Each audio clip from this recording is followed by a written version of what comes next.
बिस्मिल्लाहिर्रहमानिर्रहीम। दोस्तों अस्सलाम वालेकुम। आज की इस वीडियो में हम ट्रेडिंग अकाउंट का एक क्वेश्चन सॉल्व करेंगे।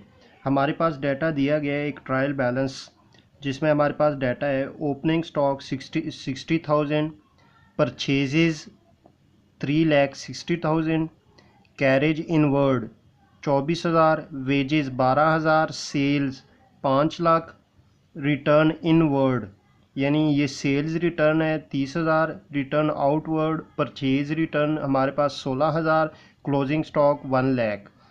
उसके बाद नीचे दिए गए prepare trading account and pass closing entries. तो ट्रेडिंग अकाउंट का ये आपने सबसे पहले परफॉर्मा बना लेना है और उसके बाद आपने ये देखना है कि इसमें से आपके पास रेवेन्यू वाले कौन से अकाउंट्स है और आपके पास जो है जो एक्सपेंसेस है परचेजेस साइड जो है वहाँ के आपके पास कौन कौन से अकाउंट है। तो हम स्टार्ट करते हैं। यहाँ पे हमारे पास जो सबसे पहले हमारे पास जो सेल्स है ये क्या है, ये हमारे पास रेवेन्यू है, तो इसको हम क्रेडिट साइड पे सेल्स अकाउंट के नाम से हम इसको यहाँ पे लिख लेंगे।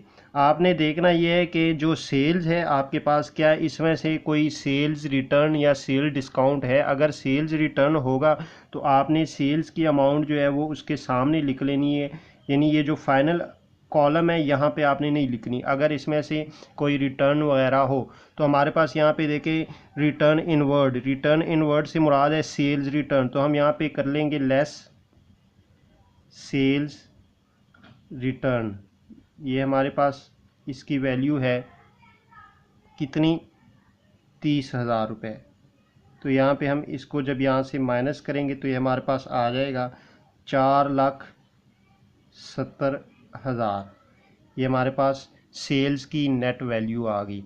इसी तरह हमारे पास नेक्स्ट जो इसमें आएगा जो सेल्स वाली साइड पे क्लोजिंग स्टॉक, तो क्लोजिंग स्टॉक हमारे पास 1 लाख है, तो यहाँ पे हम लिख लेंगे क्लोजिंग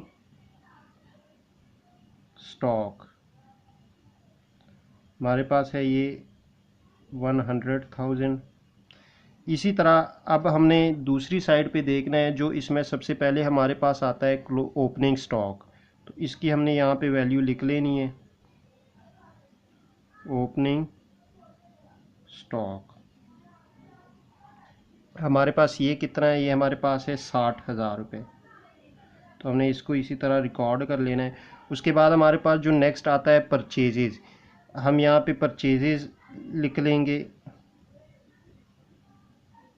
अब आपने देखना इसी तरह है कि हमने जो फाइनल कॉलम है, सॉरी, यहाँ पे हमने जो नेट परचेजेज लिखनी है। अगर हमारे पास परचेजेज में से कोई रिटर्न हो या डिस्काउंट हो तो वो हम परचेजेज में से माइनस करके, तो जो हमारे पास ये कॉलम है यहाँ पे हम नेट परचेजेज लिख लेंगे। यहाँ पे हम देखते हैं कि हमारे पास जो है परचेजेज 3,60,000 रुपये और इसमें से हमारे पास एक ये परचेज रिटर्न है जिसको हम कहते हैं रिटर्न आउटवर्ड, तो इसमें से हम 3,60,000 में से हम माइनस करेंगे रिटर्न आउटवर्ड। ये हमारे पास 16,000 है, तो इसको हम जब इसमें से माइनस करेंगे तो ये हमारे पास आएगा 3,44,000 नेट परचेज। अब इसी तरह हम और अदर जो है हमारे पास जो डायरेक्ट एक्सपेंसेस अगर इसमें कोई हो, अब हमारे पास देखें एक कैरेज इनवर्ड है और वेजेस है, ये दोनों हमारे पास डायरेक्ट एक्सपेंसेस है, तो इसको भी हम यहाँ पे कैरेज इनवर्ड हमारे पास है 24,000। इसी तरह हमारे पास वेजेस है, वेजेस हमारे पास 12,000। तो ये हमने जो है दोनों साइडों के जो अकाउंट्स थे वो हमने रिकॉर्ड कर लिए। अब हमने देखना ये है कि हमारे पास जोन सी साइड बड़ी होगी उसकी जो वैल्यू होगी वो हम दोनों साइडों पे लिखेंगे। यहाँ पे देखिए हमारे पास 4,70,000 जमा 1 लाख, तो ये हमारे पास आएगा 5,70,000। तो चूँकि हमें ये दूसरी साइड जो है ये छोटी लग रही है तो इसलिए हम यहाँ पे 5,70,000 यहाँ पे लिख लेंगे और इसी तरह 5,70,000 हम यहाँ पे भी नोट कर लेंगे। अब इसमें से हमने जो है रेवेन्यू में से हमने इस को माइनस करना है। अगर हमारे पास ये वाली रेवेन्यू वाली साइड बड़ी आ गई तो ग्रॉस प्रॉफिट होगा, और अगर ये वाली साइड हमारी बड़ी आ गई तो इसका मतलब है कि हमारा जो है ग्रॉस लॉस होगा। तो चूंकि हम यहाँ पे 5,70,000 में से एक हमारे पास 60,000, फिर 3,44,000, ये हमारे पास आएगा 4,04,000। उसके बाद 24,000 हम जमा करें तो 4,28,000, तो ये 30,40 4,40,000। यानी हम जब 5,70,000 में से 4,40,000 माइनस करेंगे तो इसका मतलब है कि हमारे पास जो आएगा वो 1,30,000 जो है हमें क्या होगा, ग्रॉस प्रॉफिट होगा। यानी ये हमें ग्रॉस प्रॉफिट है जिसको हम ट्रांसफ़र करेंगे किस में, प्रॉफिट एंड लॉस अकाउंट में। यानी प्रॉफिट एंड लॉस अकाउंट में हम इस प्रॉफिट को ट्रांसफ़र कर देंगे। तो अब चूंकि हमने जो नेक्स्ट हमारे पास इसका स्टेप है वो क्लोजिंग एंट्रीज़ है, तो हमारे पास यहाँ पे जो क्लोजिंग एंट्रीज़ पास होती है वो सबसे पहले हम सेल्स की पास करेंगे। तो हमारे पास जो सेल्स की क्लोजिंग एंट्री बनेगी वो क्या बनेगी, देखिए हमारे पास सेल्स का जो बैलेंस होता है वो क्रेडिट होता है, तो सेल्स अकाउंट को हम क्या करेंगे, डेबिट कर देंगे। सेल्स अकाउंट कितने से, हम इसको 5 लाख से हम इसको कर लेंगे डेबिट। और इसी तरह हमारे पास जो है जो रिटर्न आउटवर्ड यानी से परचेज रिटर्न जो है हमारे पास, इसको भी हम यहाँ पे लिखेंगे रिटर्न आउटवर्ड 16,000, और यहाँ पे हम इसको ट्रेडिंग अकाउंट से जो है क्रेडिट कर देंगे। यानी 5,16,000 हमारे पास, इसकी भी हमारे पास हो गई और हमारे पास जो है इसकी भी हो गई। उसके बाद जो नेक्स्ट हमारे पास आएगा, जो क्लोजिंग एंट्रीज आएगी वो हमने पास करनी है एक्सपेंसेस की, जिसमें हमारे पास ट्रेडिंग अकाउंट हम डेबिट कर देंगे इसको, और बाकी जितने हमारे एक्सपेंसेस होंगे उसको हम क्रेडिट, यानी यहाँ पे हमारे पास जो एक्सपेंसेस में आएगा परचेजेज आएगी, और इसी तरह हमारे पास वेजेस आएंगे, और इसी तरह हमारे पास कैरेज इन वर्ड आएगा, और इसी तरह हमारे पास जो है रिटर्न इन वर्ड आ जाएगा। रिटर्न इन वर्ड यानी जिनके बैलेंसेस डेबिट होंगे उनके हम बैलेंसेस क्रेडिट कर देंगे। तो ये हमारे पास आएगा। परचेजेज हमारे पास कितनी है, ये हमारे पास थी 3,60,000।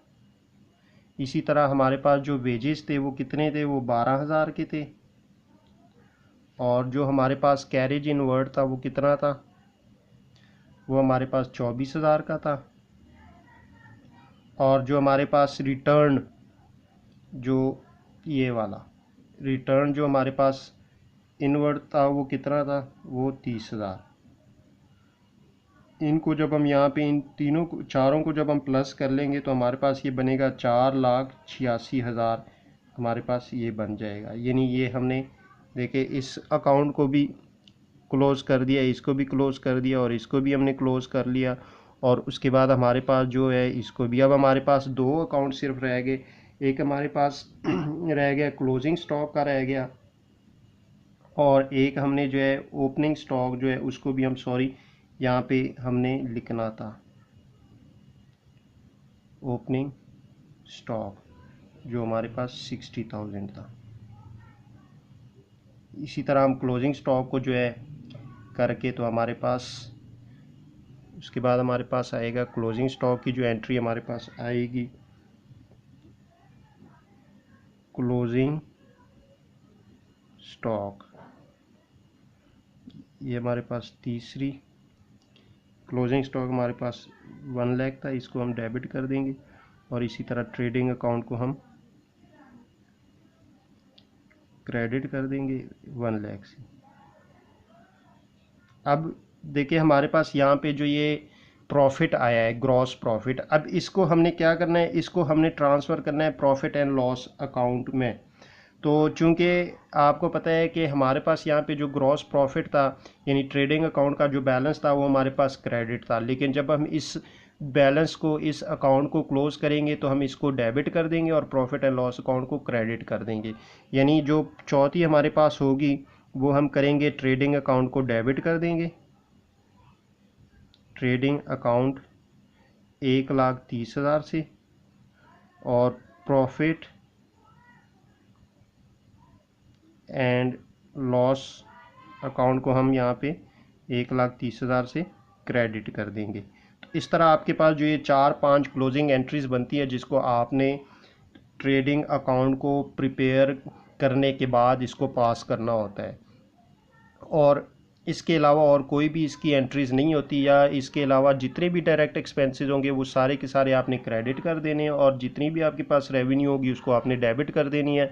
और जो ट्रेडिंग अकाउंट में अगर आपको देखिए, अगर आपको यहाँ पे लॉस हो गया होगा तो आप क्या करेंगे, आप जो है उस लॉस को, चूँकि आपके पास उसका बैलेंस क्या होगा, बैलेंस आपके पास उसका डेबिट होगा, तो आप यहाँ पे अगर लॉस की सूरत में आप क्या करेंगे, ट्रेडिंग अकाउंट को क्रेडिट कर देंगे and profit and loss account को डेबिट कर देंगे।